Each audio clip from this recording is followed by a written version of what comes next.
Paul said it like this in the old King James. He said, I count it all but dung. Y'all know what dung is, right? It's fertilizer. I'm going to say it like this, at the risk of offending some of you. Paul said, I've looked at all the crap that's gone on in my life, and all that mess stunk. But the only thing it was doing was fertilizing my soil. The only thing it was doing was making me a better person. You've had some stuff in your life that stunk. What you need to learn to do is look beyond the stink. Look beyond the leprosy. Look beyond the dirt. And find the fertilizer. What can we learn from Joseph? Joseph was able at one point, in the midst of it, he had the emotions just like the rest of us. He was going to put Mary away. He was going to divorce her. But he had an ability to hear God speak to him about his purpose.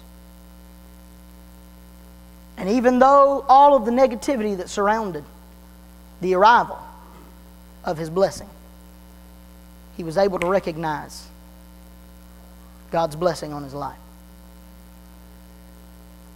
And he was able to push through.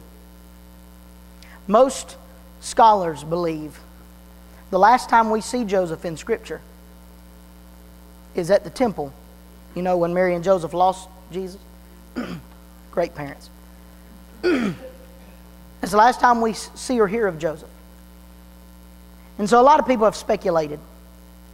Oh, well, he probably got tired of it after a while and just, couldn't get past it, or he did whatever. But most reputable scholars look at his reputation and at the little bit of information we have about him up until Jesus being 12, and believe that he probably had a premature death. Because when Jesus is recognized as an adult, they look at him preaching and get offended. And they go, isn't that Mary and Joseph's boy?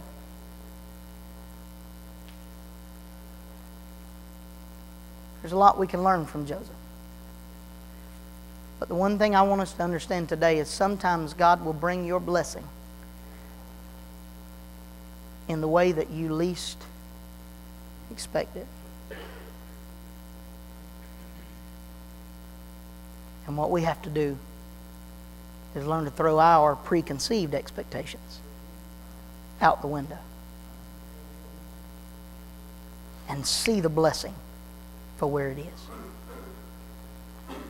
When I was in college, people used to argue all the time. I loved college, but they taught me how to argue more than they taught me how to anything else. They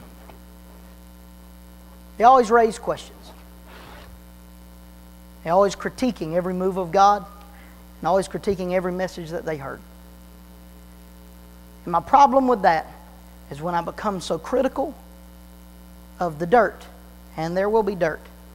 If you sit in here and critique my messages, you'll find a lot of dirt. But I hope that you're sitting here not looking for the dirt, but you're looking for the treasure. Will you commit today to look for the treasure that made the field worth buying? Come on, stand to your feet with me.